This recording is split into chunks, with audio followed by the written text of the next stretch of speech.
We good? Okay. Welcome to our special council meeting this evening. I didn't pull up the agenda. Can I borrow an agenda?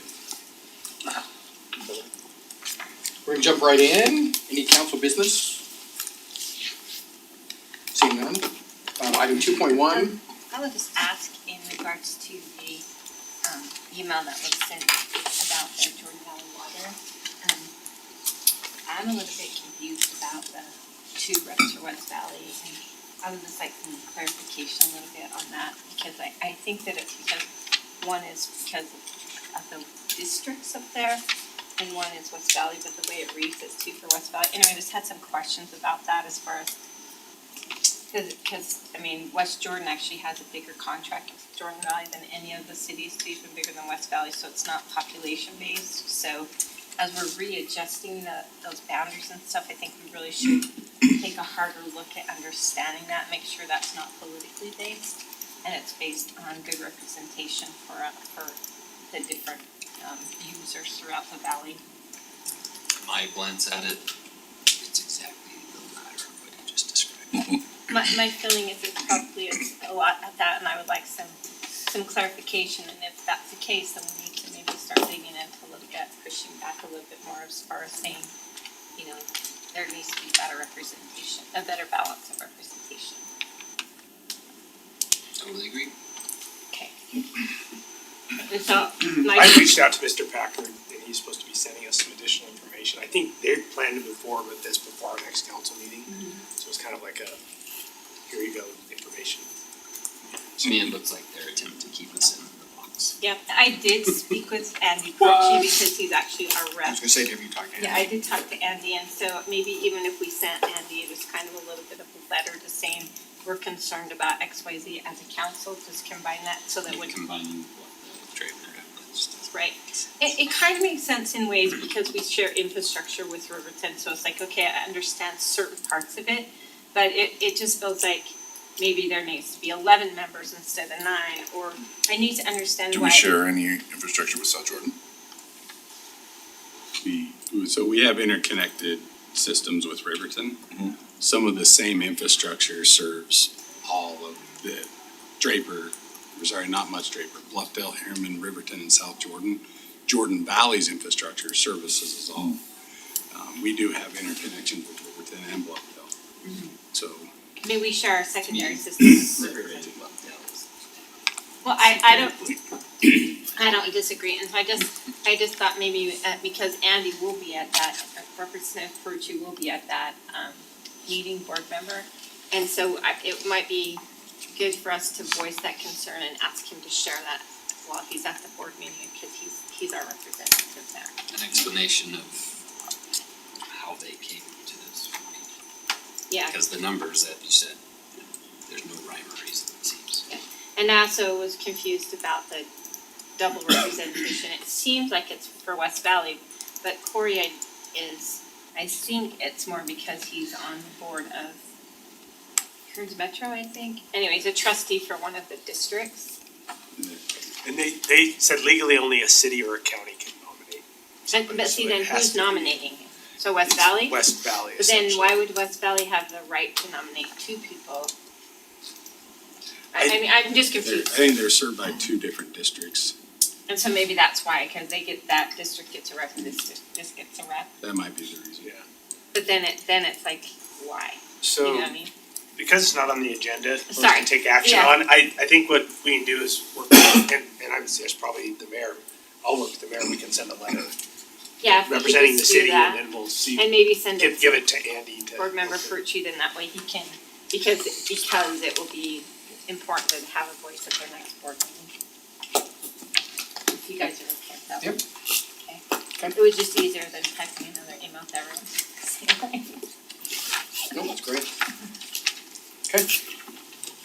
We'll move to item 2.1, review and discuss a proposed amendment to the Rosecrest amended and restated MDA to reduce the acreage from, I'm not gonna read all that. I will say, we wanna put a hard stop tonight. I'd like to do a soft stop at 6:30, but I wanna do a hard stop at 7. I wanna get us out of here at 7. So, whatever we can do to cross the board, we don't need sales pitches and whatever, just, yeah. Michael, you leading this? Yes, and with that said, I do have several slides for each presentation, but they will only be there for reference. I really want to focus on the planning commission recommendations, because there are some recommendations that have been made there that the development teams are saying they would like to respond to those. We also included in your packet a preliminary fiscal impact analysis on the project. So if you have any questions on that, Trevor is here to help answer those, and Kyle as well, and Nathan. And I don't know if there are any other issues, but that's what I'm gonna focus on, is the planning commission recommendation, because that will affect how we prepare an ordinance for your consideration in the future meeting. With that said, we're very familiar with these areas. Again, there's several things that we're doing. This one is very simple in that we're just reducing the area again of Rosecrest, transferring certain development rights out of Rosecrest and into a new MDA.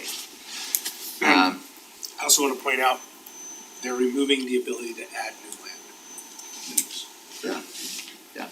In This- Rosecrest. This is the current amended and restated. Well, let me put a little dogmatic part to that. To automatically add land. Correct. They have not forgone the ability to apply to add land. That is to correct, another town. it's the auto addition that Got it. we've been focused on in the past. So this is the current master plan, and then of course this is the reduced master plan, which I believe you've seen before. This is the overall concept for all three projects. Of course, we've been excited about how they've been working together. We can see not only a street level plan, but a block level plan for all three areas. So just review the proposals, identify any issues from the council, and then give us direction as to what you'd like to see next. This one's very simple. We've just identified a few kind of numerical reference errors in the proposal that was shared to the planning commission. So we're just saying, just clean that up before it comes to the council for action. We've identified those items for the development team. I don't think you had any concerns with the feedback we've given you, Chase. So, any questions or concerns with this particular proposal? Okay.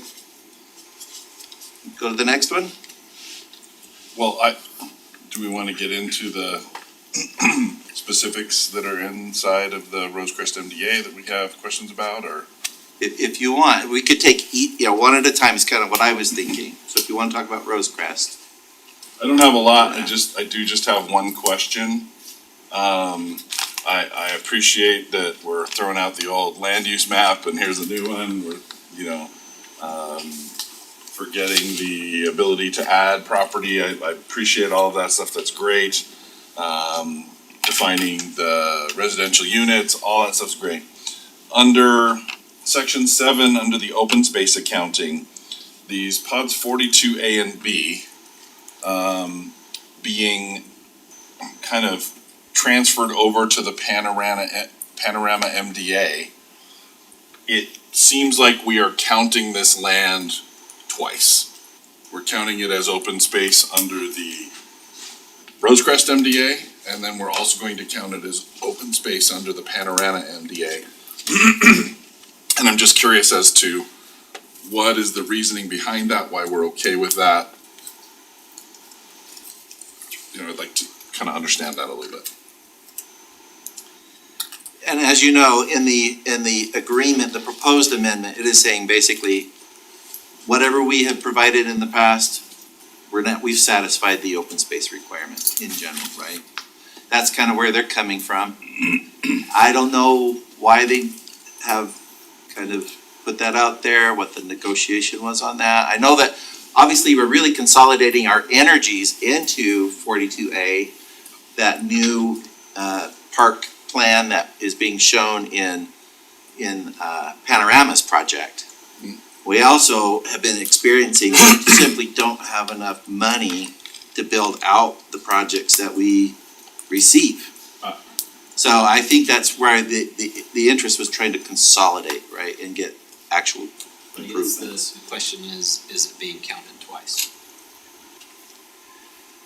Well, it is. I can speak Yeah. to that if you'd And like if it to. is, then that But kind of is a problem. there may, look, I'm open to that there may be a reason for that, or Yeah. there's a justification for that, but I haven't heard it yet. So that's why I'm asking the question. Chase? So, the Fourth Amendment to the Rosecrest MDA, the provision that Steve brought up, has that 42A and 42B being dedicated to the city as of the approval of that ARMDA, that Fourth Amendment to the ARMDA. Under the Panorama Development Agreement, we are including obligations for us as the master developer to spend dollars in that area. And our approach with the Planning Commission, the City Council, has always been to not focus on the acreage or the percentage of open space within Panorama, because we're utilizing, for example, 42A and 42B, which were under a separate development agreement, to actually put dollars into. And even just as early as today, we've had a meeting with city staff talking about what those improvements would look like, detailing where other off-site improvements might be made to surrounding parks, Juniper Canyon being one.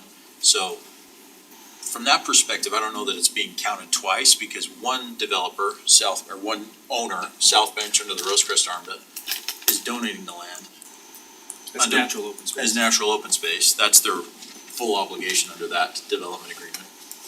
And a separate developer, Panorama, is coming in and saying, let us put dollars towards that and actually improve that natural open space. That's the question. Well, it's not even equal value. That's not even my concern necessarily. It's just that, especially where 42A and B are, that is an area of higher land use intensity, right? We've talked about this before. Where there are areas of high intensity, we need the ability to access open space to relieve, as Jared has called it, a pressure relief valve, right? An area for families to recreate, for kids to play. I think we've seen the impact of some of that lack of usable green space in the area, south of the high school, right? Where a lot of intensity, and we're reclaiming some of that space and creating green space out of it, but the fact that it was absent for a while, it was tough, man. There's not a lot of place for kids to play. So we've had these conversations many times about the access to green space. Now, am I happy that we're taking just native open space and investing potentially millions of dollars and, creating a beautiful cohesive park that goes all through? Yeah, that's great. And if that's the justification for it, okay.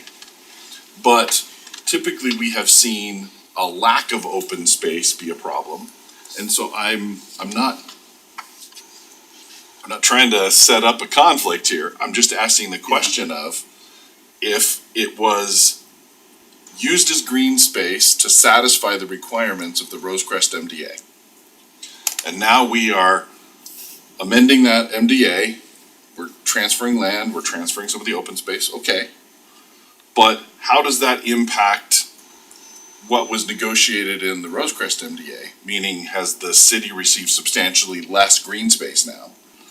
And Panorama is now going to take on this green space and perfect it, that's great.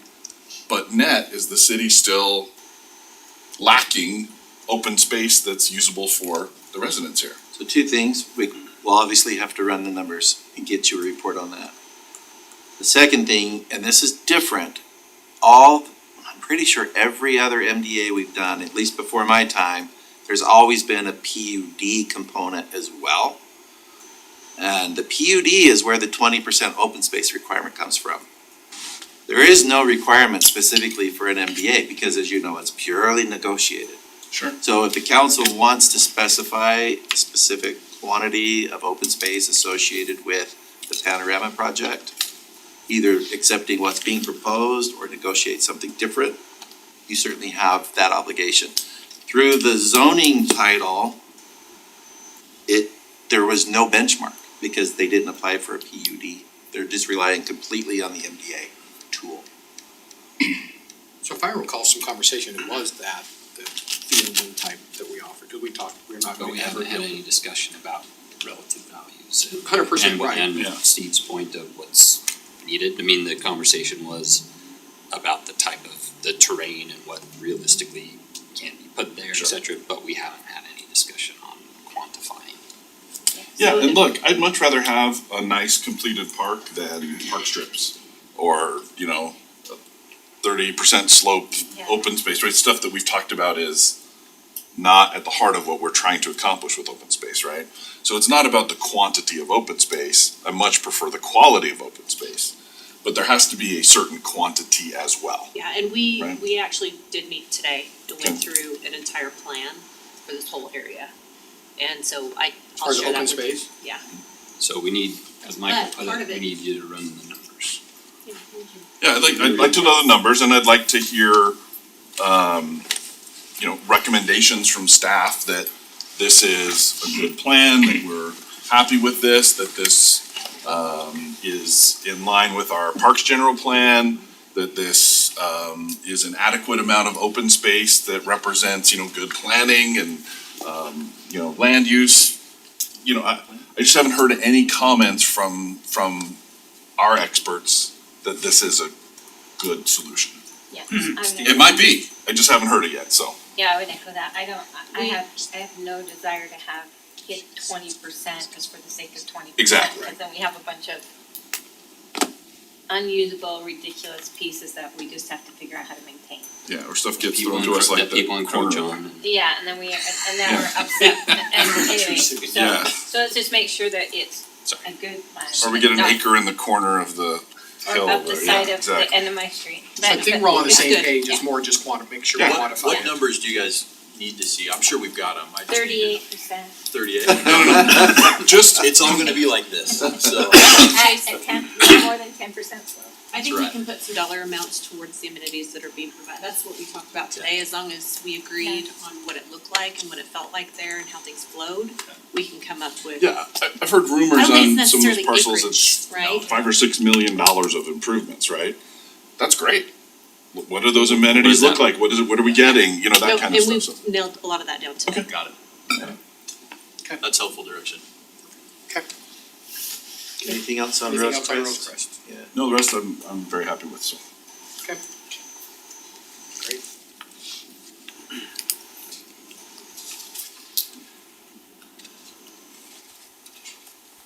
I like the simple one too.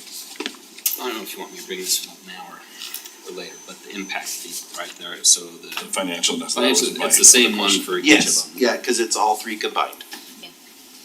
I'll only mention one of those in relation to this, one in particular is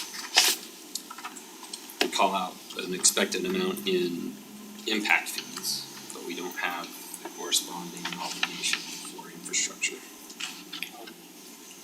Right, so there's this revenue, Yeah. but we know $5.6 million is not very much when we're talking about our obligations what we have for- to use it for. what we have to use it for, and why I bring it up now is the issues, my biggest thing with this whole project has been how we tie up the loose ends with the reimbursement agreements with the impact fees and the CDA, et cetera. I don't see that tied into any of this. That's coming. Got the CDA numbers figured out, dialing it into two different agreements right now. There's a participation agreement and a reimbursement agreement with,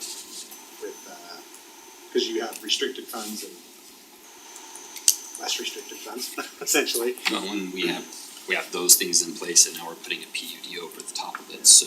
So we'll have that answer to you. The two agreements will come in and clean up all the old agreements. It basically, what are the words? I have it written already. It says they void, nullify, and replace in their entirety these agreements. And so, And we can also then include, so this is what, I think that's what we would have expected if we didn't, do the PIDs. We can put what those obligations would be if we didn't do that, which is. Well, and this doesn't mention anything about, so on the November 13th meeting, you'll have a lot clearer picture because you should have a draft of that agreement, or at least the outline of the obligations from the CDA, and then the PID, the governing document configuration as well. And so I have the project lists, so you'll be able to see how that's all going to differentiate, because that that does kind of lump it all into impact fees, which is not going to apply except for water impact fee on this project. So it was already messy with Rosecrest and Wasatch before with the CDA and overlapping claims too, Yeah. right? And we'll get those will all be cleaned up. And look, this is not something we can fix in this conversation, nor is it necessarily part of the MDA per se. But as part of that analysis, just pointing out a couple things here is that if I'm reading this right, that the revenue from this area will meet about 58% of what the cost to operate Station 123 is, but it will be responsible for about 83% of the expenditures of Station 123. Is that So right? it's not Station 120, it's a new station that's already, so we're anticipating a new station probably by Building this area out Got will it. necessitate a new one. They won't, not all those calls will directly go to this station, and so these are our guesstimates looking at population and trying to assign values to that. We won't know until the station's operating how many calls are occurring in this area, because that station would also deal with like solar lofts, all the stuff that's Got it, already got it. built. Okay, And cause that's the next part of the calculation beyond this that I'll of course follow up with is, all right, well then, we kind of know the numbers of how to parse that out.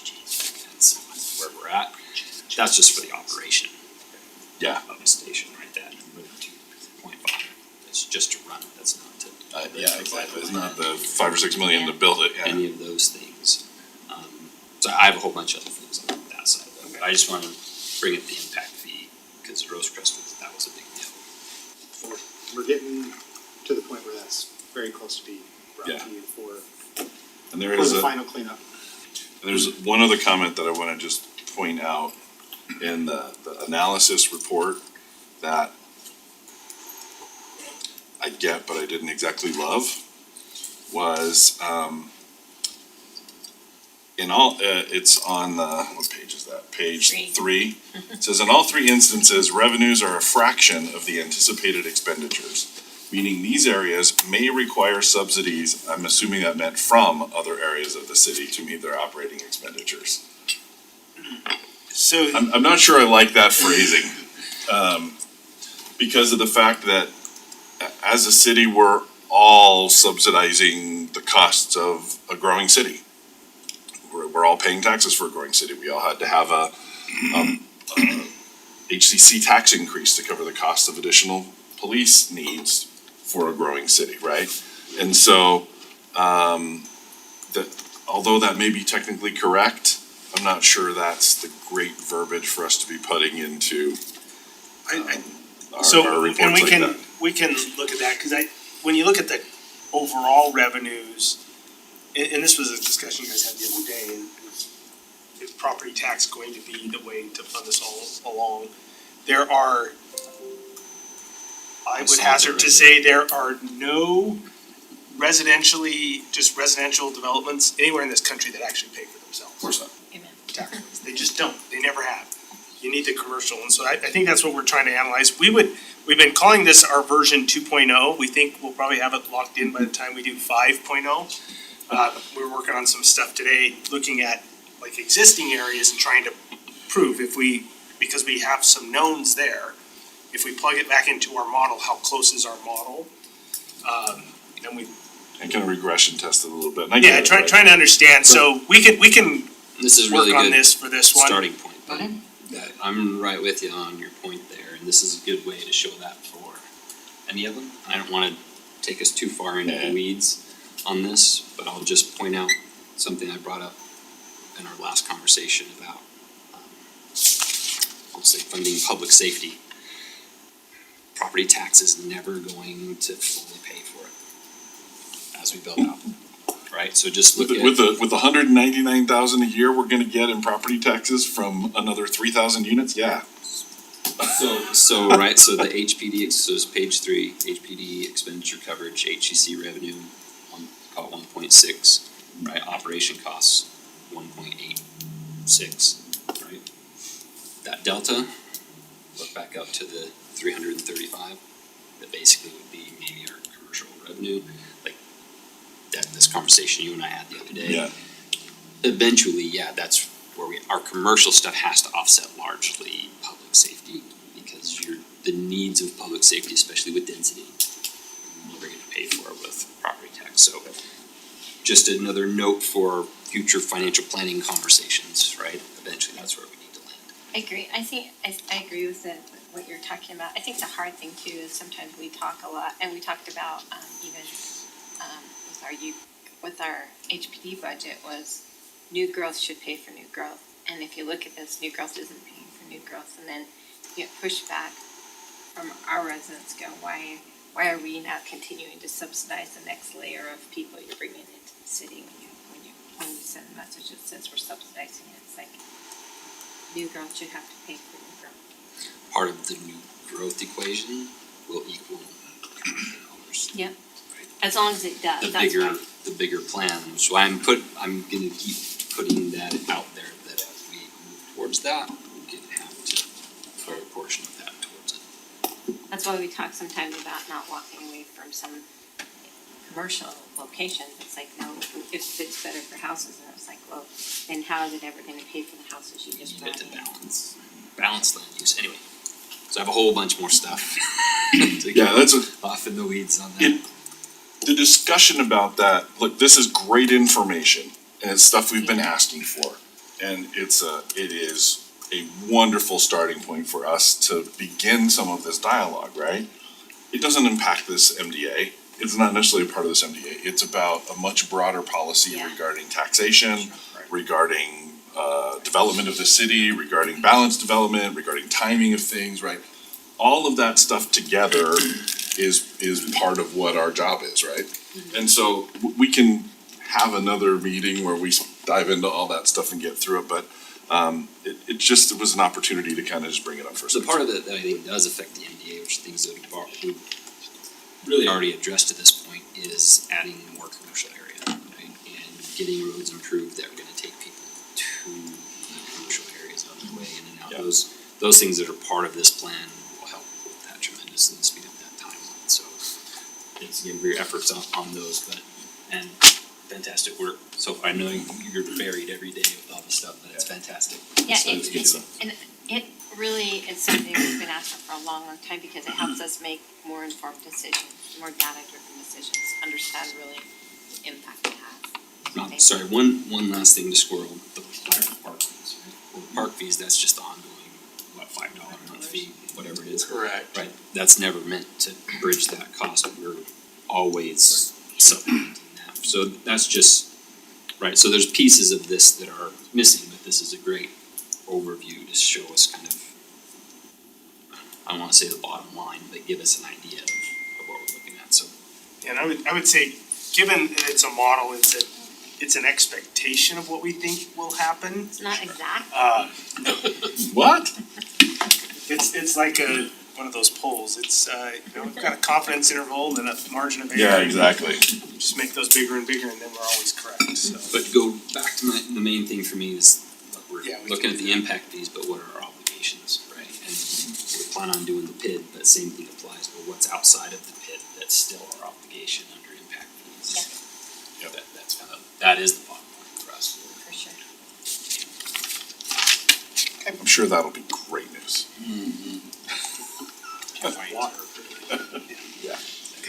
Just remember, that was the easy one. We've already 30 minutes in. Okay, when the planning commission heard Panorama, which as you know has the general plan amendment, zoning amendment, and the new MDA, we were obligated to hold separate public hearings for those items. But as it's presented to you in a formal meeting, it'll be all combined into one package. I'm not exactly sure how that ordinance will be written, but it will just be one item. Again, I'm gonna just focus on the planning commission's recommendations. But these maps, the general plan amendment and the zoning amendment are here for reference if you have any questions. Their proposed land use plan, which of course you have in your packet. So I'll just go one by one. Chase, on behalf of Panorama, has reviewed these and I think wishes to speak to some of these. First one again was just the general cleanup, just making sure we've got good data in the agreement. no concerns there. We've been working together on that. Next one, as you can see, we do have a street plan and block plans that do cross between Panorama, Rosecrest, and then Wasatch or South Hills. So the question was, well, what if the Panorama is not able to acquire perhaps that property from Rosecrest? Obviously it's gonna, well, I was assuming it was gonna potentially change the street layout. So this was the recommendation from the planning commission, is just like talking about an alternative if we needed to make an adjustment due to property acquisition. But Chase, you're saying that whether or not that transaction happens, you're still gonna stick with the same general layout, right? That's the agreement. So, That's captured as you showed that overall South Mountain Region Right. Master Plan. If you look at the way the roads are all aligned, that's consistent with all of the MDAs. And so that's what we're saying. This is captured in each one of those. And for Panorama MDA specifically, it would require an administrative modification, which would be on an engineering staff level to change that. so your contractual relationship between owners, you felt like this was really not necessary to come up with a alternative concept. That's our feel, but if there's something that we still need to address to satisfy the How does Todd feel City. about that? Yes, Todd, I don't know. Okay, I'd have to look at I that. looked at you, cause you're Todd. I think we can address anything if we're concerned, but yeah, okay. we'll have it in that. If Todd has a concern, we'll address it, okay. Next one, was just trying to identify some oversight. A number of our MDAs have the developer being the architectural review committee, which is, they're obviously invested in their development and working with their sub-developers. They wanna maintain a certain standard, make sure it's marketable and attractive. The concerns we've had is sometimes we also have structured those where the master developer has the right to make changes to those standards, not subject to city approval. So we identified like, how can we handle, what can we do in this agreement to protect the city's interests as far as maintaining the vision, the standard? Chase's response to that is, there is no opportunity for an amendment to the design guidelines without city review and approval, right? Yes. So you've taken that a step higher. You say, we'll be the ARC review committee, but we won't have the ability to make changes to those standards without our input. And I would add, we use that term, that's an industry term, architectural review committee. Right. To talk about the HOA reviewing a builder's plans before they get submitted to the city. Yeah. The city has its own architectural review committee, and so I think that may be where the Yeah. confusion came from, because our intent is to say, the architectural review committee is bound by what is, the developer's architectural review committee is bound by what is in the design guidelines, and we can't change that. So you're just a planning commission. Yeah, we're total land use authority, yeah, absolutely. I'll tell you, before my time, and it's not just me, it's been our whole team, we took the architecture review committee letter and just stopped a review process on the planning side, not building, right? And I told my staff, I said, we need to be auditing those. And we found enough issues where we now look at every plan. So, in the past 5, 6, 7 years ago, that wasn't happening, but we do it now. We require the ARC letter, but we also do check it for compliance as well. And that's our intent, we're not Yeah. trying to supersede that or get around that. Okay. Alright, next one was the fiscal impact. We were envisioning maybe initially a collaborative approach, but I did know that Nathan and Trevor and others were already looking at this. You've been looking at it for a long time. And I think, Nathan, I understood that you felt like as long as we get the requested information from our development partners, we could handle producing that analysis. Yeah, well, I think this analysis is for the council, and so Right. that's, That's something no we offense need. to them, that's, Something we do that, we're gonna Yes. analyze their stuff and come up with our own numbers. They do their own analysis for themselves, so. Yeah.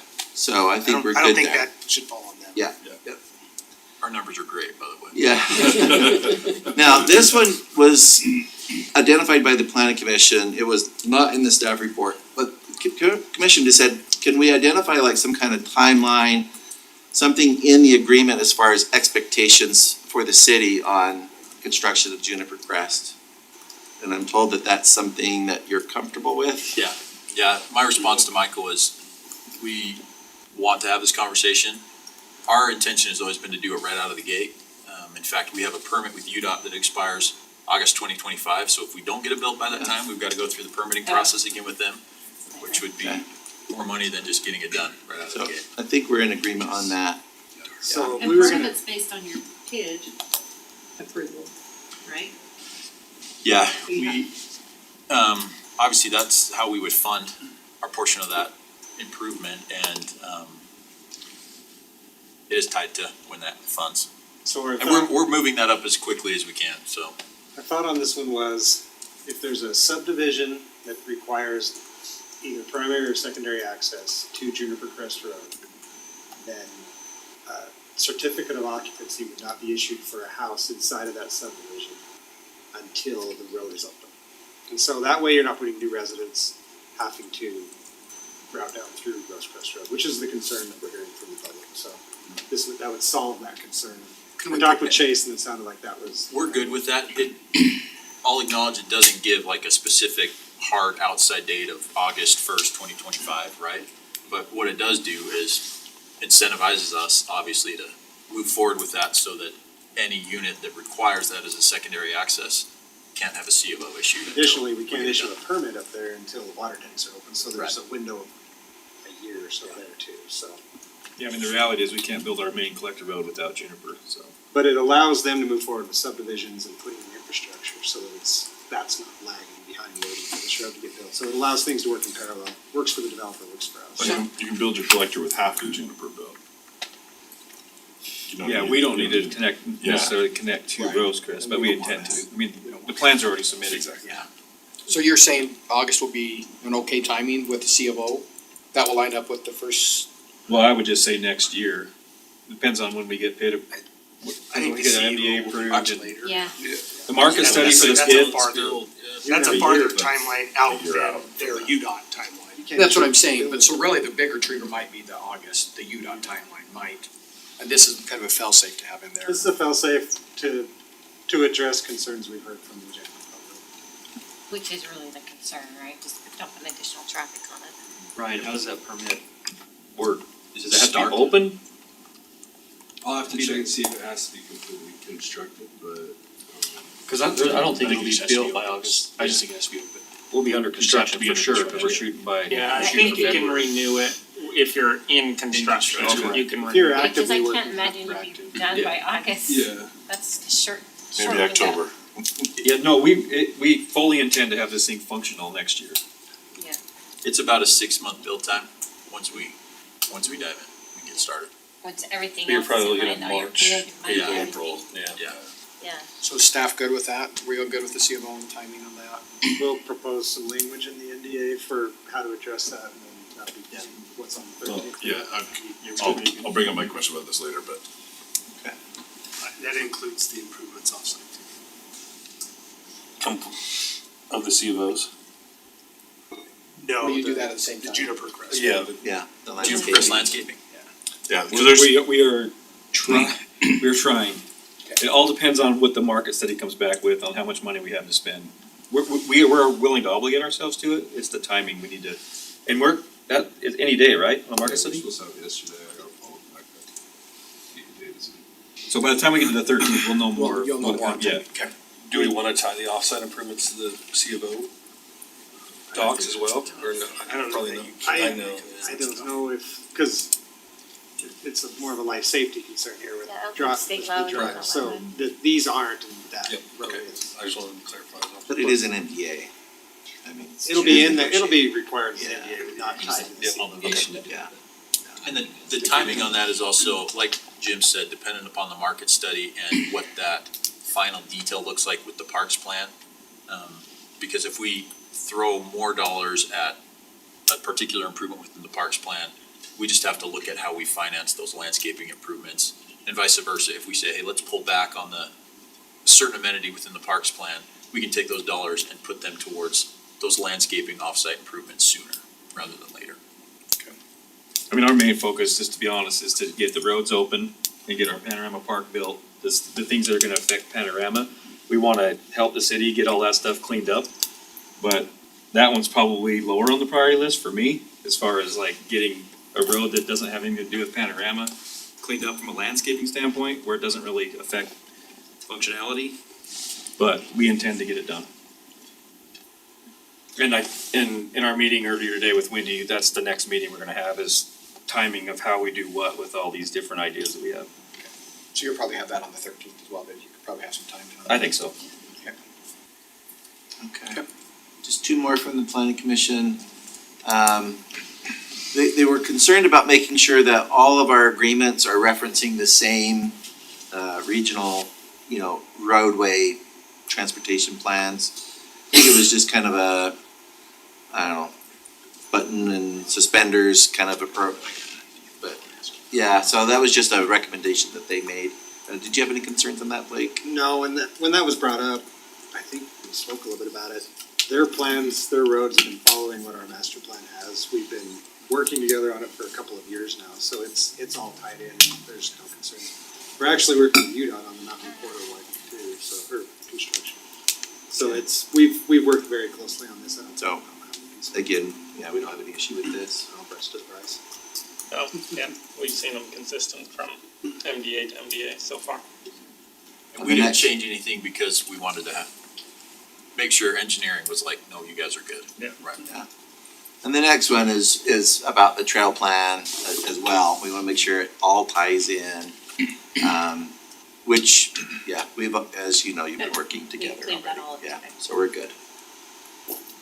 So those are all the issues from planning commission. Any other issues or questions from the council? Okay, I'll go.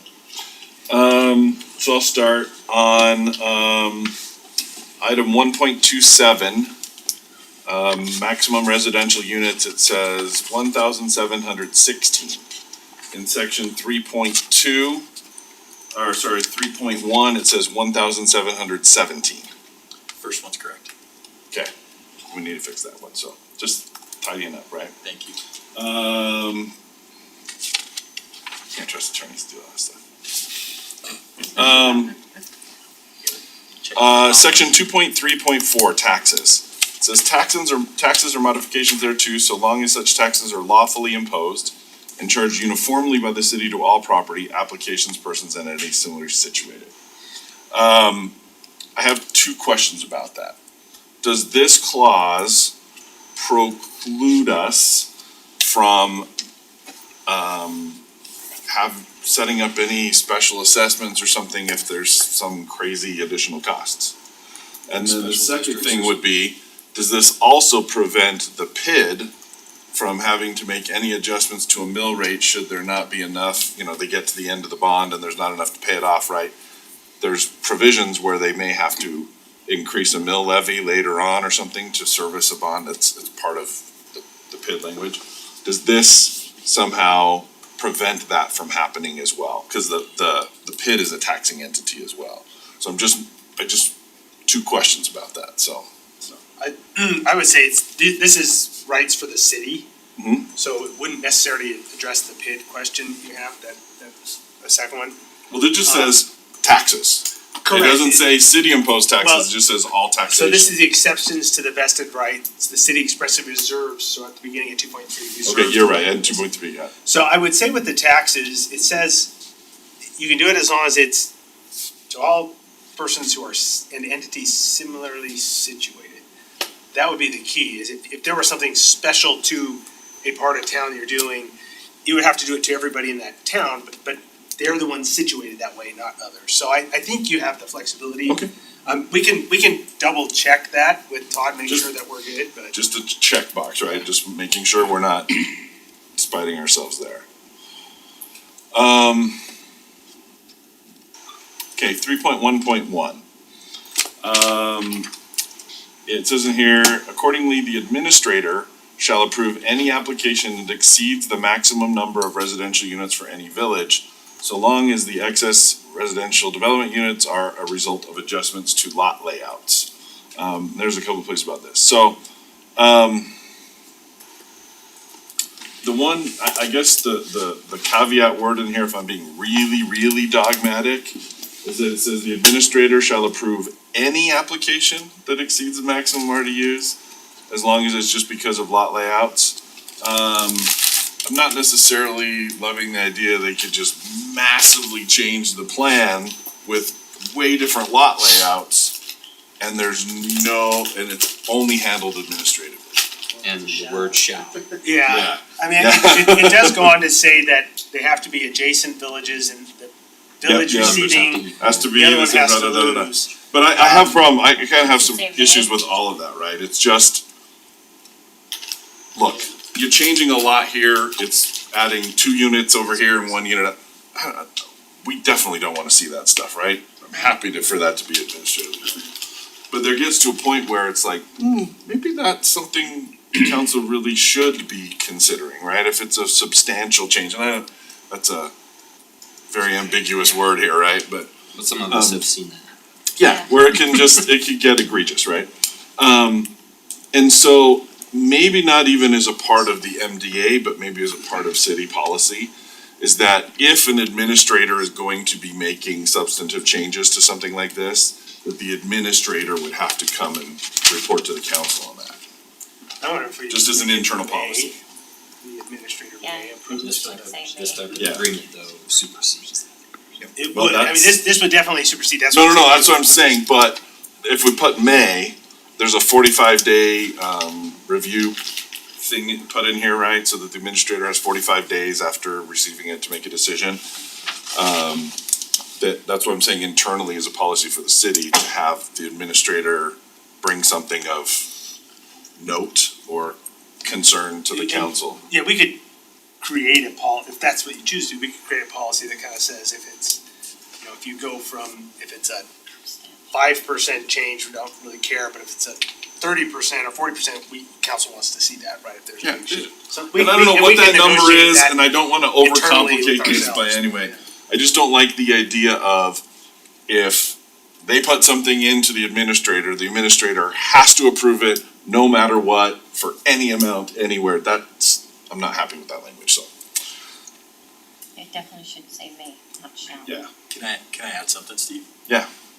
Our intent was not to try to force anyone's hand. It was more to say the lot layout that we provided was based upon the grading information we had. If we go out there and there's some site conditions that change where a lot falls, we didn't want to have to say, we've got to come back to the city Yeah. council and amend this. And we don't want you Don't to. want that So either. we're We're in agreement with you what there. I'm saying is we're not fighting you on this. I think we Got just it. need to. Okay, yeah, adjust just some the language stuff, That, yeah. that was really all we were trying to And accomplish. again, this is, I'm probably being No, overly dogmatic. Nope, I think it's a good just catch. It's a good catch. PTSD from past agreements, so. Steve, can I ask a question? Yeah. Would you have any heartburn if we went down in units? No. No? Okay. But it No, changed. and even in some cases, I don't even Eventually. have a problem if you're going up in units in certain areas, right? We have a cap on total units, so that's not a big thing. It's just if there's this village is supposed to have 80 homes and this unit's supposed to have 80 homes. Yeah. And suddenly it's 20 and 160, right? That's a massive Yeah. shift in what the plan is here, so that's the kind of stuff I'd like to make sure that the council gets it. Got it. You know, so. I think I've seen in some of our MDAs in the past, it's substantial changes, right? It's hard because that's a really vague word. It- We have to define substantial. But I That's think why- a lot of it was bubble planning though, like this Exactly. area's gonna have 100 homes, that area's gonna have 100 homes, then you have 150 and 50. And but I think the substantial change on the lot layouts, not necessarily the number of units, cause you're looking at streets, parks, planning. And if you decrease by 30%, that's great, but revenues and impact fees and those other things adjust it. Yeah, that's why I asked. all the if it calculations. Come in So with considerable amount lower than this years. So It could be an issue too, yeah. That, or? Depends. So if we were to Didn't answer adjust the your- word to may, and then internally we can work out, well, what does Yeah, that yeah. look like when it comes to you? Cause frankly, as an administrator, I think it just says whoever the city designates, but having been in that spot before, I don't always love shall either, because then you're stuck with, Yeah. even if you disagree with it, but. Again, part of this is how it words in the MDA, and then part of it is how we handle it internally as a city, right? And those are kind of two separate discussions, so. Okay, moving on, item 3.2, and this is gonna go to Mike, item 5 on the planning commission's recommendations. It says, notwithstanding anything to the contrary herein, nothing in this MDA shall obligate master developer or any owner or owners to construct any particular portion of the project or phase therein. And except, right, that's the part we need. That's where I was gonna put some language in for Rosecrest. Yeah, that's what I'd like to see. So, Which section was that again? 3.2. Yeah. I will say in 3.5.1, and I just wanna make sure I'm clear on this, is just saying if somebody starts grading before there's a final plat or site plan or something like that, we're not at risk, it's all on them is what this is saying, right? Okay, I like that, so, Essentially, cause in, our requirement is they have to have a plat approval, subdivision approval Yeah. before they can grade. But this says they can grade with a land disturbance permit that has a grading plan, but they don't necessarily have to have the subdivision approved yet. Yeah. But that's That's at their proceeding at their risk. own risk, cause Yeah. if they go out there and it doesn't work out, and then the subdivision approval ends up changing the layouts or anything, then that's their own risk. got it, And the got it. justification for that going earlier is there is so much grading. Oh, yeah, there's just bajillions of tons of rock, yeah, so. Okay, in 3.6, I have a question about this. Second half of that paragraph, it says, if the proposed excavation for the use of the extractable natural materials as contemplated in this section is consistent with the final uses in the area, as illustrated by the grading plan, then the proposed excavation shall be approved by the city, irrespective of whether the proposed grading is in conjunction with a subdivision, preliminary final site plan, or just the grading by itself. I'm interpreting that to say, if there's an area of the mountain that has a desirable material in it, and that material can be used somewhere else in the thing, then they can just grade wherever the hell they want without any concern for what is a subdivision, a site plan, a plat, or the grading plan. And that I do not like at all. That's saying, well, there's a lot of gravel in there, we just dig out the whole side of this mountain, and we can do it whenever we typically do want. allow that, but they're not usually shalls, there's something. Yeah, so that would be the part I don't like. Knowing that area, there's gonna be some usable material for sure. Of course. And we want And them to. they want to, Yeah, that- if it was me, I'd over exit and then backfill it into the site plan or recompact, but I don't know. I totally get it, and I like the idea of using material from the site to construct the site, perfect, right? It's just this, the proposed excavation shall be approved by the city irrespective of anything else. I do not like that. That is totally binding us to whatever the hell they want. It might Not be okay. good if we ask, what is the intent of this section? It's more of a repeat of the prior section we talked about, and that was simply to say that if we're going in and grading, it doesn't have to be tied to a subdivision or a preliminary plat or some other land use approval. As long as it's consistent with the grading plan, which is an exhibit that we've included in the development agreement, a preliminary grading plan. If it's consistent with that, that's enough to say, yes, go ahead. So we're not trying to force the So- city to allow us to go do whatever, it's more just to say, hey, we're repeating what we've already said before, And, that preliminary grading doesn't have to be tied to a subdivision. and Chase, I would be okay with that except for the fact this language says inconsistent with the final uses in the area is Right. illustrated on the grading plan. It doesn't say with the grading plan. Like And so, 361 I think does a I little think bit. it's possible to interpret that's saying Yeah. the grading plan said we could use material for building a road or for backfill or for whatever, so therefore we wanna just plow this mountain down, you know? No, that's fair, and that's not our intent, so we're happy to work on that language. Okay. I think Trying to it's- soften it up a little bit. I think it cleans it up in 6.1 or 3.6.1. And the next one where it says, the grade for the site shall which be extracted natural materials are extracted as set forth in the grading plan. Yeah, they can't go beyond the. I got it, Yeah. except the city shall approve irrespective of any other plans. And so, yeah, it says that they have to have the land permit, blah, blah, blah, blah, blah, but those kind of two things are in conflict with each other, and I'm that's sure where at one we gotta point, fix. we gave direction that shall should be struck from all of these agreements. Except when it's building Juniper Crest, right? Right. You got this. Yeah, you understand, see, Chase? I'm quick, I had a caffeine drink before I got here. And I haven't eaten, so it's on an So empty it sounds like we can maybe tweak this, cause if the idea is you see extractable material and it's not yet in your subdivision, but you want to extract it down to your final level without having to do that, is that what I'm hearing you're trying to be able to do? Yes, and it doesn't have to be tied to, like Bryce said, Like, it's not in your subdivision. face, you just see it, hey, that's gonna be like 3 phases away, but we're already mining this material. we're on our We way need there. to- We're going to, yeah, we're gonna mine this down right now to the final grade. Yeah. And then when we get there, we don't have to worry about it, so Yeah. maybe we just work on some language to make sure that's clear. for what we're Yeah, and talking that, about. I'm totally cool with, as long as the language reflects that, so.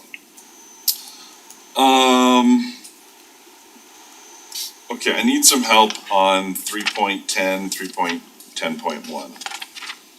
What? I don't know if I understand this. Yeah, do you want me to dive into it? Yes, please, Okay, somebody so, explain this to me. This came from a meeting we had last year, and it was just a work meeting where we had talked about some of the provisions in the city's prior agreements about if a developer sells property or dedicates property, whether or not they lose the density for that civic use, whether it's a church or a school or a public works building or whatever it might be. And so that section 3.10 is in response to that discussion. And what it states is that if the developer donates land for a civic use, and it defines in the development agreement, in the definition section, what a Yeah. civic use is, they don't lose the density for that. If they sell it, they lose the density for it. And if they, based upon an appraisal, donate 50% of it and sell 50% of it, they would keep 50% of the density. That's the intent behind 3.10 and its I subsections. still don't like it. So 3.10, if you sold it to a church, you would lose those units. You're still increasing the density around it, right? You're taking up the space and donating it, but there's monetary Yeah, well, Well, reasons. you're talking about 3.10.1, I'm reading. 3.10 says, if you give away 5 acres to a church, you're gonna lose 3.6 units times 5 acres. You just take those out.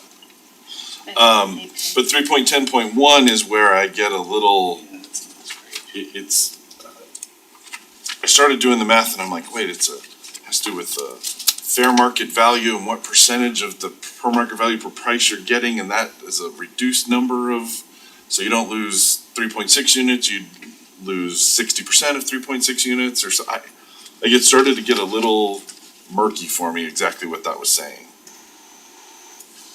And so I don't know if there's a way to make that clearer or get a better explanation for that or something like that. I read that and went, what? Right. You know, For me, if it's a church, a school, anything, you lose the units. Doesn't matter how it goes there, because you're increasing the density of everything around it. Regardless of whether it's sold or donated. Yeah. And I think part of the conversation was the city was interested in Last thing looking we need is more schools. Is looking on our side and- of the road. Right. And frankly, we prefer Don't to need sell some property to the school. We like to sell it to them. I don't know how you guys feel about that, but seriously, they got money for it. doesn't matter how it's transferred, and if you donate it, there's tax incentives. It's not like there's not a gain for that. To me, that's not the issue. To me, the issue is the effect on the surrounding units, right? We're Yeah. looking at, there's this many units in this area, I would say- but now we're putting this in there and you're squeezing more into a smaller area. We're fine taking this out. It was our attempt at responding to that concern, but we're fine just taking it out. Easy. 311. I don't really have any problem with this, nor do I have any really strong suggestion for this. But I just wanted to bring it up because this has been a topic of discussion for us in many cases about the terms of these agreements.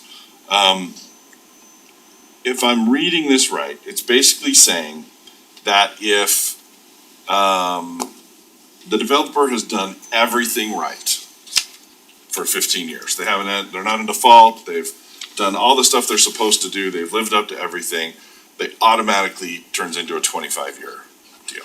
Is that right?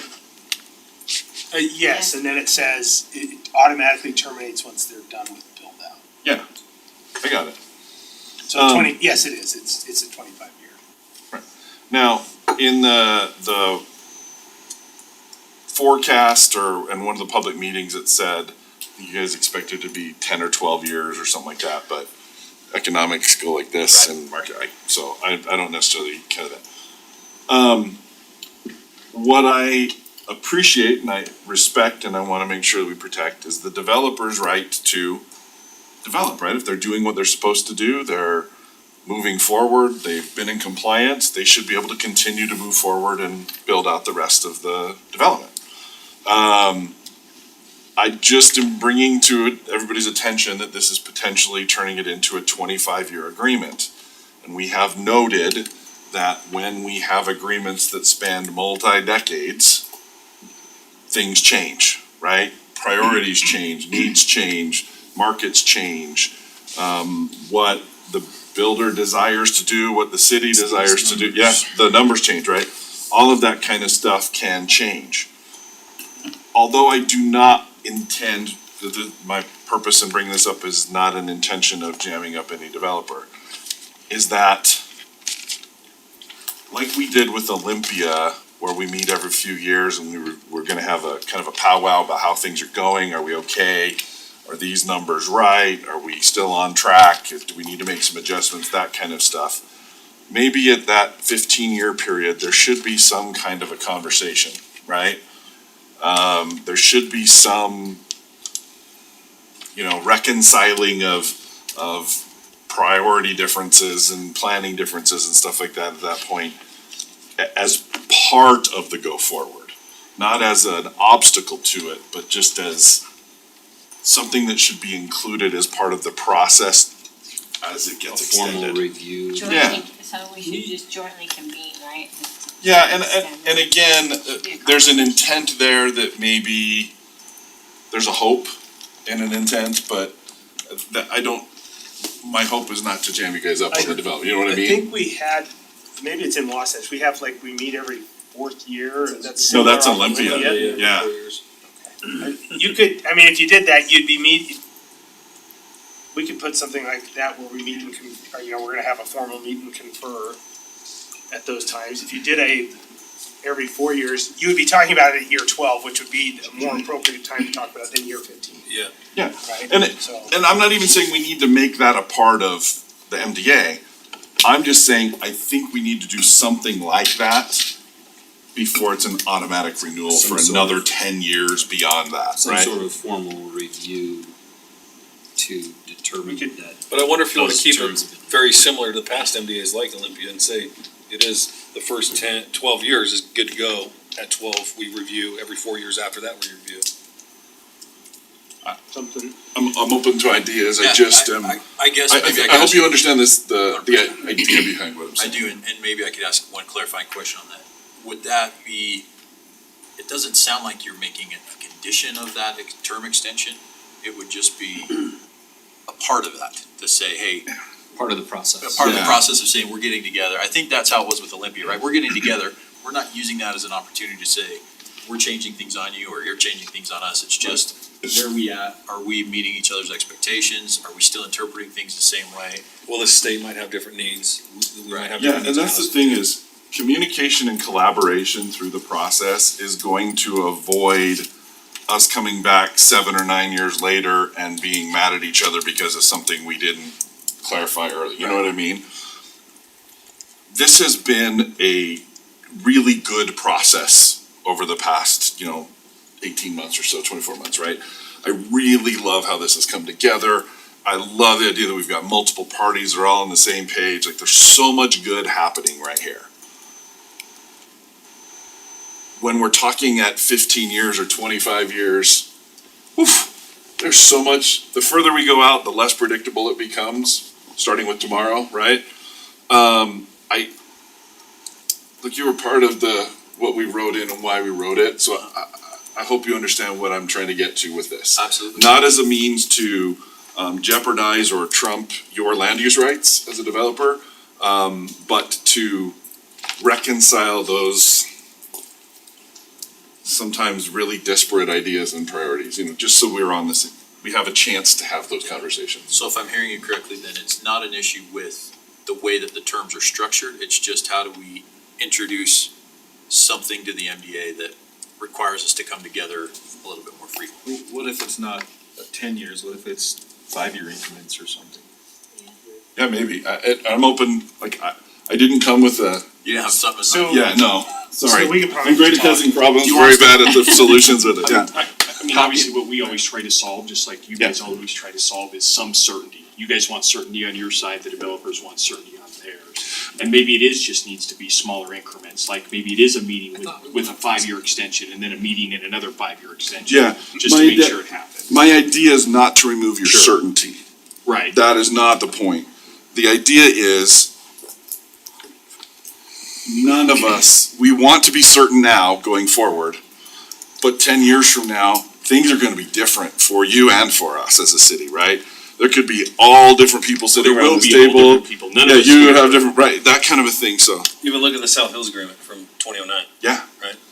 And that's only been 15 years. And we've had, 4 amendments to it and all that kind of stuff, so. And obviously, we're trying to solve for problems like Fix. COVID and those kind of things that could push things and make things extend, Yeah, right? yeah. So. And I think just in the spirit of everything that's gone well so far, to continue to have those conversations, I think is a good part of this, so. Should we plug in the Olympia provision?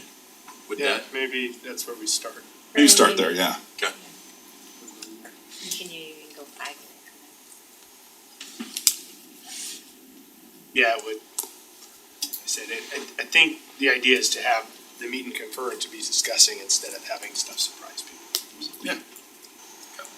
Okay. Quick other one, 6.4.1, the exception to the standard fees, the engineering review fee. I had a conversation with Jim kind of about the intention here.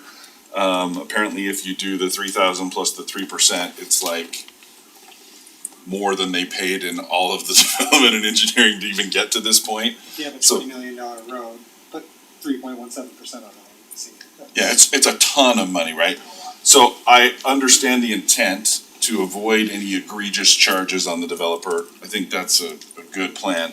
My question is, this $50 per hour number, where did that come from? Is that covering our costs?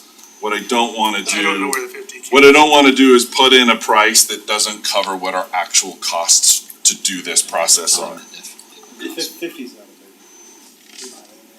It's not, but I'm not sure where that costs. We can come up with the actual, we probably should just come up with our number. Or language that says the whatever it is Yeah, at that we time. don't need to make money on it, I, but that's one of those That things that we number's should, gonna yeah. change. I don't like fixed numbers Statutory, just their because of that. obligation is already there, we know that. Statutorily, we're only allowed to be charged what it costs. Exactly. It's just. Correct, and maybe that's what you just put our determining- actual, we'll just charge our We just actual wanna make cost. sure what the actual cost is, right? Exactly. And so maybe if we just put it in, so only charge the actual costs of the review, I think that's good. that might be good I for think all of us, that's yeah. So, okay, what section was that, Steve? 6.4.1. Thank you. I like that, Steve, I like that, I think that's better for us too. Yeah, it's win-win, right? We can capture the fees. And then 6.5, acceptance of certifications for development applications. It says any development application that requires a signature, endorsement, or certification by somebody with a license or a professional certification. If you submit something to us that has that, it's approved. I don't exactly know what this is about, so this is a question for me, but it feels a little like the, home builders picking their own inspector, and if it gets signed off, it's automatically approved kind of thing. So forgive me if that's not the intent or if I'm misreading that, but I don't know what this is trying to accomplish and why, if we should have any concern or question about this, so. Steve, if I may? Yeah. I've seen that in other agreements. I don't like it either. And maybe the applicant can speak to that, but yeah, I don't like that language either. And this could be one. But they're not the only ones who have proposed. Oh, sure, that. I'm sure it's, Steve, maybe I can explain to you a little bit. Another shower in The there. situation. yeah, exactly, yeah. Well, the problem that we run into is, it's this issue where the city requires us to have a consultant that puts their license on the line. They're the ones stamping and signing these plans, saying that they perform the design and they're legally responsible for the design. Then the city comes in and says, we want this change, we want this change, we want this change, we want this change, we want this change, and now all of a sudden, whose design is it? Is it still the guy stamping and signing the plans, or is it the city? I'm pretty sure the city doesn't wanna have their city engineer stamp it and sign it, saying it's their design, now putting the responsibility on the city. So alls we're saying is we want to make sure that if we're required to bring in plans that have to be stamped and signed, that it literally is our engineer's design. It's not so redlined up and so changed that now I have a problem with my engineer saying, I have a concern with stamping these plans because they've made so many changes to them, they're not my plans anymore. Does that make sense? Yeah, and that does make sense, and I appreciate, now I understand the intention. Speak up, Blake. There's Well, the comments usually come because the standards weren't followed. And so, if we're making comments that are requiring something that aren't part of the standard, then yeah, that argument's valid. But we shouldn't be making those comments, we should be making comments. And so, but. But you're making That makes you're making sense. comments, Should not right? automatically be approved. I mean, there still has to go through and meet the standards. And so really what we're reviewing is not, we're approving plans that they meet the standard that applies. So their MDA has some standards that modify some of our city standards and things. So that's the only concern I would have there. So, is there a way we can put some language in that really protects that, right? That says, as long as their design meets standards, boom, that's fine, but we're still performing a review, right? I would be nervous to approve any plan set without an engineer stamp on it from our side. Like, we do want a professional, Legally, they have to stamp it. technical, there has to be an engineer of record on these plans. It says in that subsection that. Oh, yeah, no, they're saying there is. We're not What they're saying saying is that if they have an engineer of record and they have stamped it, then it's done. And we have to accept it no matter what. No, it needs to be reviewed, Dick. Yeah. For I don't think compliance we're with saying standards. we can't keep. No, and I wanna ask this question, has this ever I'm saying been we're an not issue? doing it to I- their standards. This, It's as just- as one who's drafted a bunch of these, this is pretty much copy and paste from everyone I've ever done. And that's not a reason to say just adopt it here, but I think, is there an issue that's ever come up related to this that maybe Blake or Bryce can speak I to? haven't, but I think if you wanted to just add something in there that it shall be approved if deemed that it meets the standards applicable to the. It's project. just, The if adopted it's signed, standards. that's saying it's deemed to meet our standards. No. Without us reviewing it to make sure that it reviews our standards. That's where I have the concern, is that So it's just. Yeah, we have a responsibility as a city to guess- make sure the standards are We're not followed. saying To answer your we're not question, trying to and- say that, but we know you're gonna review it to verify that it meets the standards. It's just, there are some things in design, you have your base standards, right? And then there are things between those standards as you go from point A to point B that are up to the designer. You know what I mean? And then a lot of times, sometimes you'll get a design review engineer who says, well, I wanna change that, I wanna change that, I wanna change that. Even though that's not necessarily the city standard for that, it's just, that's what the review engineer says, okay? And so we are forced into a thing like, well, you gotta get these approved then, if this, but again, then now it's not my design anymore. Do you follow what I'm saying? So let me turn around and ask the question back to you then. Okay. Has that been something that you have seen in the review process with the city, that we have made substantial changes that have interpreted the standards differently. I'm not saying that's been in Harriman, we haven't, again, we've worked here for a very long time, right, Got it. guys? That's not necessarily something we've had a problem with in this city, but again, we're always on both sides of us, we're planning for the nuclear problems down the road when we're all not seeing it. Yeah. But That's we all. have seen it in others. Yeah. We have seen I'm it in sure. other locations, I'm literally dealing with I it think anymore. adding that language you mentioned I was- is the Yeah. fix. I was Yeah, gonna say, I because- think, Automatically, I think- if we get a crack at it. to your So point, we- Jared, just saying that it's still subject to city review pursuant to adopted city standards Correct. and this MDA. Because like Blake mentioned, there are some There are things that some we deviate on in minor areas. And we have a process for that, we have to deviate. And that, To your overall point, it needs to say what it's supposed to say. Yeah, I got it, so. Okay. And that's not a very big thing, I don't know if I had anything else, I think that's it, guys, sorry, that's all my stuff, sorry. My only thing on there was just reiterate the quantify the park. Got that note? We'll just make a note, on this one, we've been working with them specifically on 3.8. There's a provision in there that they're changing, it kind of gives them blanket approval. They've agreed to reword that to kind of accommodate engineering's concerns, cause if that specific provision would have approved their backbone plans 100%, but we're now just approving the alignment and the right of way width. So We're still gonna it's a review. similar kind of thing as this other. Yes, Alright, exactly. So we did meet on that today. Okay. Thank you. So in 9.3, you've got a meet and confer, that could probably fall into that previous language. We'll look at that. Yeah.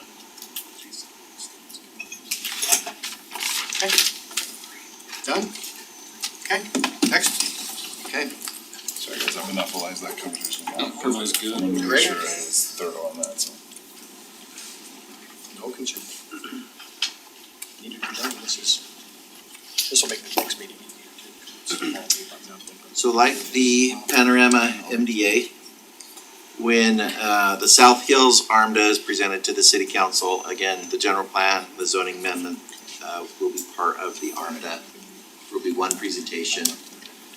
Again, I just have these items for reference if we need them for discussion tonight. One of the issues that came up is the initial zoning amendment application did not really contemplate the existing hillside overlay, which does encumber portions of this South Hills area. The South Hills MDA was approved by the city prior to the city adopting this hillside overlay.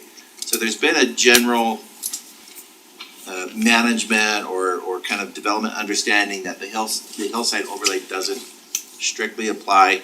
There is language in the MDA relative to the East Harriman general plan that says that the developer should be trying to work with the land, minimizing, cuts and fills and things like that.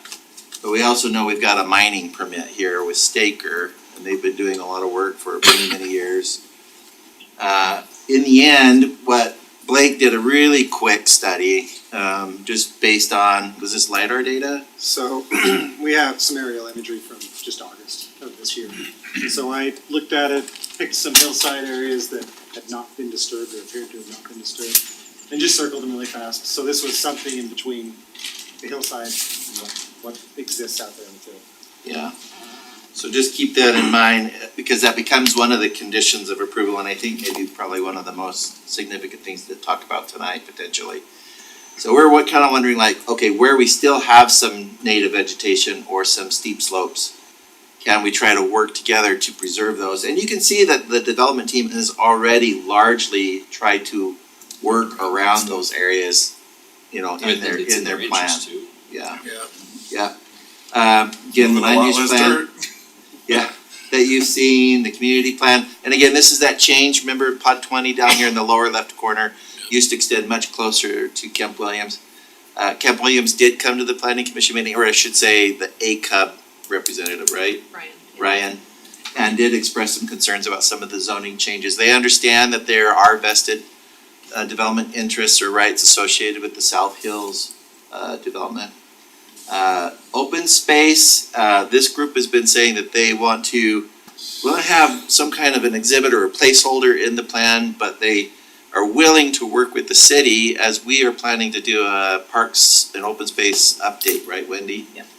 And then what we wanna do is have the open space plan or the park improvement plan in South Hills follow our new parks plan. And so they're willing to work with us. I think, has that language gotten into the latest draft that Lake has been working on?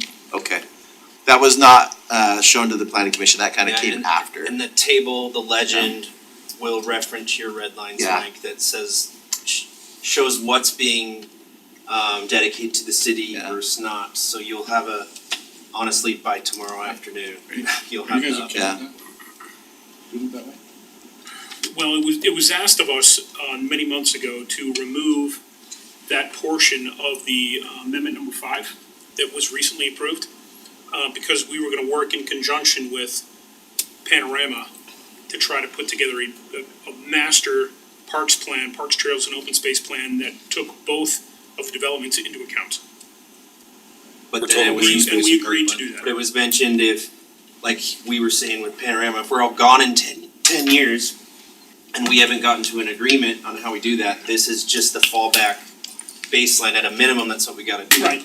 But Yeah. we're still required to do what the master plan says, but if we're all gone in a year, at least this plan exists to make This us. one does have a PUD, and we're not talking about doing something less than the 20% open space. It's really more like, where is it?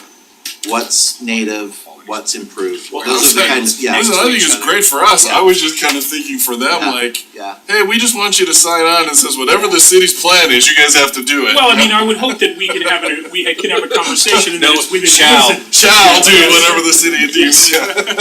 I mean, Steve, we are essentially saying that, it's just saying if that doesn't happen, that's at a minimum, that plan is what we're. Okay. Now, also for reference, this was the map that was shown to the planning commission relative to the military's concerns and their impact. But you'll notice at the top that this was under neutral weather condition scenario. And it was kind of like under ideal scenarios, how many lots might be affected by the noise, by the military operations. But during the meeting, we realized that we really should also look at this unfavorable one. This is just a quick estimate that staff did. Obviously does have a greater impact on the noise severity. From the planning commission's perspective, based on input from the military, there was a recommendation to just try to mitigate that with advance notice, with signage, with perhaps like some type of note on the subdivision plat. You know, there's a number of strategies that we can kind of work through to make sure that people are aware of what they're buying into, or that this neighborhood is subject to periodic, loud noises. Mike, if I. Nobody if I- warned me Yes. about the Blackhawks flying over my house at Yeah. 11 o'clock every night. Yeah. Yeah, so Leif and I had lunch with Ryan Becker a couple of Fridays ago, and he was very pro the development. But we did offer up that if we have to put some sort of disclosure document in the closing documents, we are fine doing that. And if we have to do any sort of sound attenuation in the homes that are directly facing and adjacent to Camp Williams, whether that be upping the R factor in the insulation in the walls, whether we talk about maybe double pane tempered glass in the windows that are facing that area, we'd be more than happy to do that. But he was very, very understanding of, hey, this happens 6 times a year, it's 130 decibels. Thunder happens a lot more, it's 180 decibels. So he was really very unconcerned about it. But he said, if you're willing to do those things, which we are, then that's great. Even though there are more concerns for those homeowners than it is about the military base and their operations. Right? They just don't want the phone calls and the complaints. Yeah, listen, it does not matter what you do. It doesn't matter the insulation. It doesn't matter Yeah, the you're gonna get phone notices. calls. We're gonna get, I'm as far away in the city from it as possible, and I hear the and you, cannons. It shakes the And house. Ryan was not able to be here tonight, he's traveling for work, but he will be here on the 15th. Right. So okay. we can certainly He's stuck in an So, airport in so Denver. and I like those those ideas. disclosures we're talking about are used throughout the country for other Yeah, military and bases. you I sent me shared some information on that, Dave. I've been involved with the Air Force, which frankly, I was gonna every say, day, right, the and jets yeah, take those off are the every jets day. going Go over up to you. Hill Air Force Base, please, and Yeah, look at so that, they're how close those houses are. There are some disclosures F you thirty-fives do, are loud.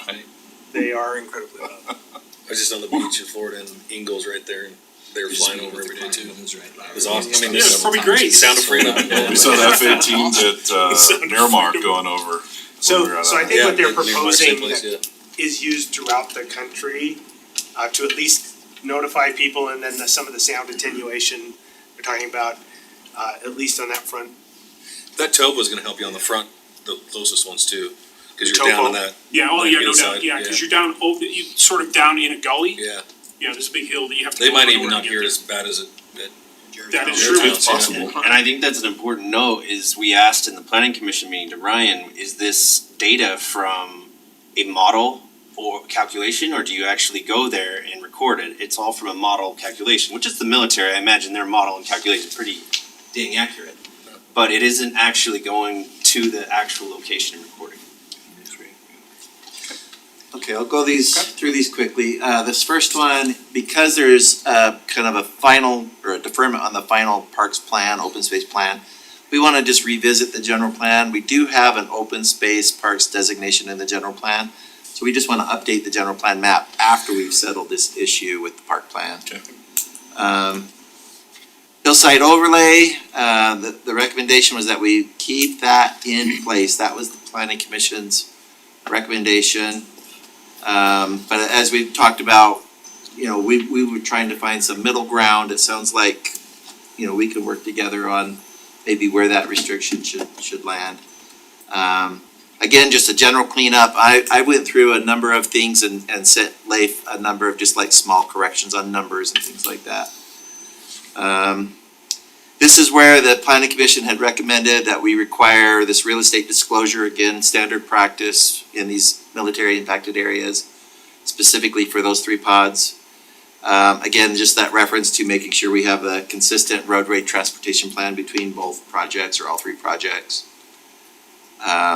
Same with the trail plan. And then this last one is that, planning commission is recommending that Camp Williams and city staff work together to try and figure out what are those mitigation kind of noticing tools. And they had said, you know, sound overlay for the worst condition areas in the sound impact zone. You know, that's where we want to apply those tools. Subdivision plat notice, if we can, certain things can and cannot be on the plats themselves when they're recorded. That was something they had recommended. And then this is that, upgraded, you know, windows or something like that, just like some physical improvements to structures if necessary. Sure. So, do you wanna speak to any of those, Craig? I know you've already been working on these. Yeah, I mean, the only thing that is a little bit, we have no problem with this whatsoever. But that's why we met with Ryan, so that we could kind of hash it out with him. There is an official letter that's gonna come from Tyler Smith By the end of the week. by the end of the week. So we should be good to go on that. Okay. The only issue that we have, and Leif has really worked very hard on this, is the 30% overlay zone. When you walk up there and you take photos, you know, we talk about bushes that are over 10 feet tall, and we talk about trees that have a 6-inch caliper. None of those exist at all. Not one. It's scrub up. It's the desert. Yeah. And we've hired a professional environmental survey crew with drone mapping to prove that we got this afternoon that I sent to Blake. So we have that lane, so none of those conditions actually exist. Staker just, quite frankly, hasn't finished mining these areas here. When we start talking about these areas over here, we're looking at Staker property that probably hasn't been mined and probably won't be developed for another 10 to possibly 15 years. So those are way down the road. Really, that's all I have to say about this. And if you look at that link, and Takes a minute to load. yeah, it's a professional survey, super high quality, super high resolution, where we can sort of point out a lot of that information for you. And you can see our KMZ file with all of our units and all of our roads are overlaid over the map. It's a little bit difficult to see on the screen. If you zoom in closer, the purple lines are the hillside overlay boundaries Yeah, that, there, that were highlighted by the city. And this will just kind of show you that it's not this sexy, beautiful hillside, that 80% of it is a mined moonscape. We're still, It is we're the still moon up there. preserving most of it, but the stuff that we are proposing to develop, many of which have water tank infrastructure and roads that have already been approved by the city, that have already started construction, that are slicing into some of these areas. What's crazy is most of those areas are downslope into gullies, not upslope on the hill It's too, gonna be right? prettier when we're done with And that. there is a revegetation clause in our mining agreement with Staker. And I don't know if you guys know well the gentleman that I work for, but if we decided that we wanted to put something up there that wasn't beautiful and aesthetically pleasing in terms of vegetation and homes, we'd be in the bread line pretty quickly. So he wants this just as much as you want it and we want it. Again, I've said this 1,000 times, we want to be good partners with Harriman City. And, you know, we've been married since 2008, long before I got here. So, Most divorces happen. thanks for pointing that out. The 12-year itch. 7-year. Sorry, financial planner. We've still been here from the beginning. We have, From we day have, one. we have no, we do not intend in the slightest to put barrack-looking homes up there with moonscaped vegetation and land adjacent to these homes. We want this to be the premier, mountainscape development along with Panorama in the entire valley, So if not in the entire state. help me understand what the issue is. Okay, Planning Commission is saying they want to keep this provision in, yeah. but tell me what the provision is, cause I've heard 30%, I've heard 10-foot bushes, 6-inch like what is the criteria? If the criteria is if they're saying it doesn't apply, then what are we talking Okay. about? In the current South Hills MDA, it says, under future property which may be included in this MDA, any such future property acquired by master developer within the annex property, which is what we call the East Herman area, shall be developed pursuant to the general plan, and the maximum residential unit shall be automatically applied, blah, blah, blah. So then you go into the general plan. Steep slopes and hillside protection, cause that is in the hillside east area, or East Herman plan. Harriman City restricts building on steep slopes to prevent dangerous erosion, excessive grading, impacts to the city's view shed, and excessive infrastructure and maintenance costs. And it goes on. I mean, there's a lot of stuff in here that says you really should be working a little more gently with the land, not just creating a moonscape with Staker. Seems But like, so- seems like we're well past that. But But Staker Staker has has- a mining permit that they're only supposed to be grading to development plans. Right, and that's Not going, But there's not been a Anywhere development plan But we- until, there is a development plan. okay. We checked it a couple of years ago and they still had a long ways to go. But- And so they still had 30 feet in some areas and they were already dug down 100 feet, so. So again, my question is, does this actually apply at this point? Yeah, I mean, it does apply, but we recognize there is a existing condition. That's what they're acknowledging, right? It is what it is. And so Blake and I were talking about, well, maybe we can just work together to figure out, are there some opportunities to preserve what's left? And their development plan is showing a lot of that already. I think a good compromise might be what we show on our plan now that is preserved, we can't touch that. The spots that we are showing that we're gonna encroach on it, okay, but we can't go any further than that. Is that just in your ownership? Cause you can't control what Staker's gonna do there. That's kind of why this is a moot That's point. true. Grade to development, they could just go scalp it tomorrow and we wouldn't have any way to stop them from doing that. So They we would have be their in violation. open space plan they showed, and you don't really want to manicure a bunch of that, have a big maintenance headache. So we have engineering standards of what the reseeding can be. There's a natural seed mix we can put up there, and maybe that's what it is put it back with the natural seed. Maybe get some scrub. But is on it, that, grow that's back. your base is a natural, but you're probably gonna do more than that. You'll have park areas. that Yeah. are manicured. Yeah, So I But guess the where I'm big coming from, Michael and Blake, is looking at that, where it has been mined. I can't see the I mean, I'm getting old, my eyes aren't as good as Yeah, they it's used a to little be. harder. But the one earlier where you showed the hash marks, Yeah. it was closer up. And you pointed out that there were a few areas that they plan on going into and the others. Are we splitting hairs over what's Zoom left? way in on that, Blake. Like- I think the right thing to do, and they've already offered it, they've said, we have an existing topography that's already been mined. Let's just identify where can we still potentially maintain natural topography. You know, let's be reasonable And on then what let's we wanna identify that. protect. The request was remove the hillside overlay completely off the property, and I was saying, can we find some middle ground? So I think that's a good compromise, right, or solution, is what's reasonable, let's take a look at it at this point. Because honestly, preserving, 400 feet of scrub oak and shrubs and interrupting Wild grass. what's a pretty good development plan, you know?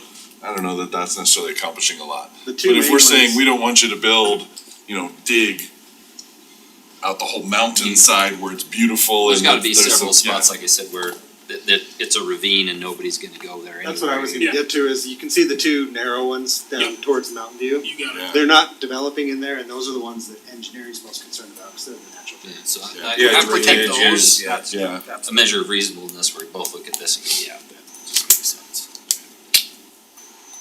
And again, where we have to cut into some of these areas are where Staker will mine for development. When you're looking at these areas That's here, what again, I'm I'm not really looking anything past this point. Here, here, here, and here.